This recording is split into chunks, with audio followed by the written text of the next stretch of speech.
Assalamualaikum warahmatullahi wabarakatuh. Perkenalkan kami dari kelompok 7 K02L3014 Sistem Mikroprosesor dengan anggota yaitu Hutomo Padmanaba dan Wahyu Fadil Satria. Nah, proyek kami kali ini yaitu ATmega 32 dengan kristal 16 MHz untuk membuat osiloskop berbasis ATmega 32 dengan graf LCD 128x64. Nah, spesifikasi osiloskop kami ini yaitu yang pertama yaitu power supply 12 volt DC, input range dari min 2,5 volt sampai plus 2,5 volt, atau dapat juga dengan mengukur 0 volt sampai 5 volt DC. Nah, display yang kami gunakan untuk interface yaitu kami menggunakan graphical LCD 128x64 pixel.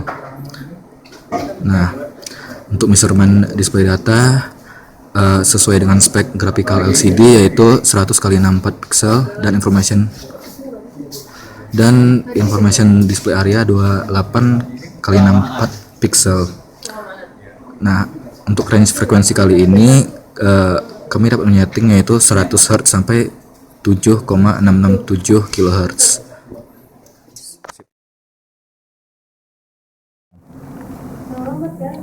Nah, ini display utama, menu welcome. Berapa detik? Nah, menu welcome itu muncul selama 8 detik, kemudian diikuti oleh tampilan utamanya. Nah, rangkaian kami kali ini yaitu menggunakan LM358 dengan sedemikian rupa,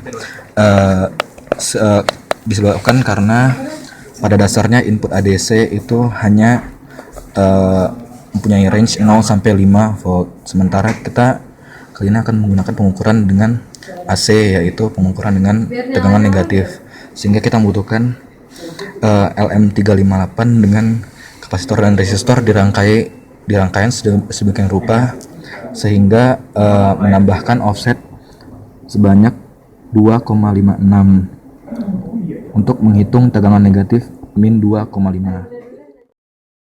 Offset DC ketika belum terhubung dengan sinyal apapun sebesar 2,56, sehingga range tegangan AC yang dapat diukur adalah min 2,5 volt sampai plus 2,5 volt.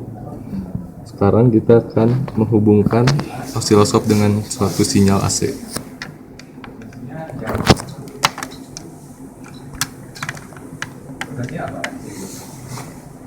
Ya, kHz.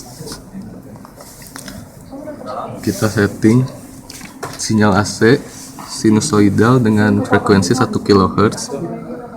Tampilan pada osiloskop. Kemudian tampilan pada osiloskop yang kami buat. Dapat terlihat frekuensi sudah sama, yaitu sebesar 1000 Hz atau 1 kHz dengan tegangan peak to peak sekitar 4 volt. Sudah sesuai dengan sinyal yang di generate. Kita coba bentuk sinyal segitiga. 1.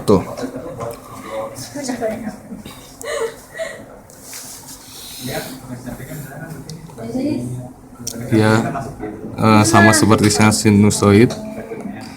Sinyal yang terbentuk di osiloskop kami juga menunjukkan sinyal yang sesuai. Ini nggak ada perubahan ya dari kemarin. Nih, Ya, ini sinyal kotak. masalah frekuensi.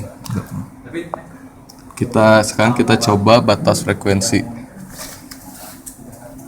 Tadi 40. Kita coba 40 Hz. Frekuensi yang terbaca 13 banget. frekuensi yang terbaca pada osiloskop kami menunjukkan nilai yang tidak stabil. karena berada di luar di dari. luar range yang telah kami tetapkan. Oke. Sekarang Sekarang kita coba 100. 100 Hz. Terlihat frekuensi sudah stabil berkisar Dengan sekitar 98 Hz. Sekarang kita coba frekuensi untuk nilai atas.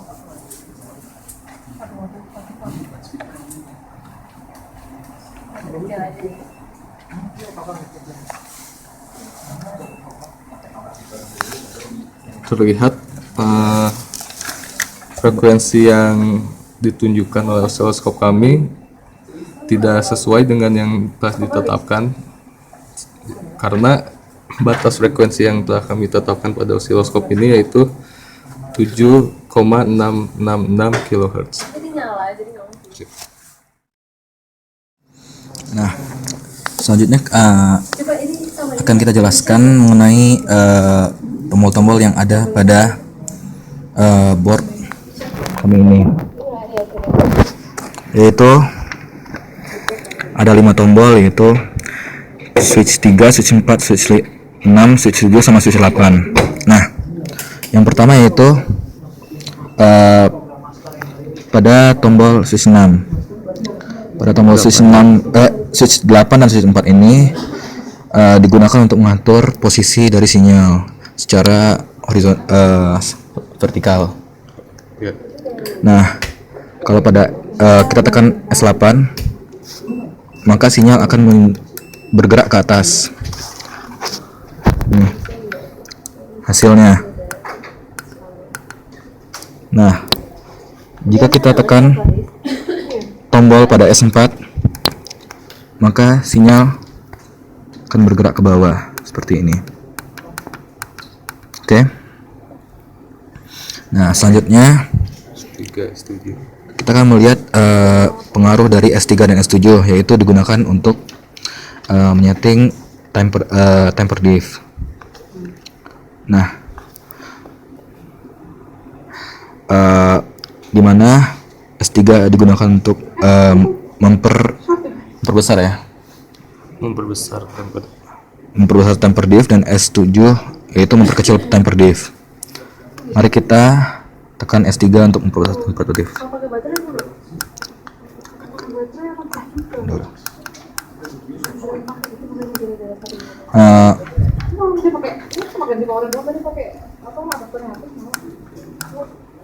Nggak bisa.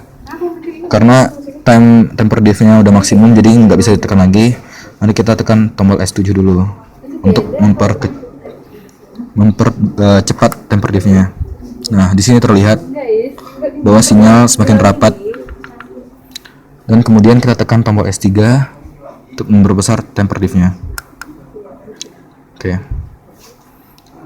Nah, satu lagi yaitu ada tombol S6, yaitu sebagai tombol freeze, yaitu digunakan untuk menetapkan perhitungan, karena pada sinyal ini selalu bergerak dan nilai tegangannya selalu berubah, sehingga kita perlu menekan tombol freeze untuk memastikan nilai perhitungan. Sekarang saya akan tekan tombol S6. Bisa.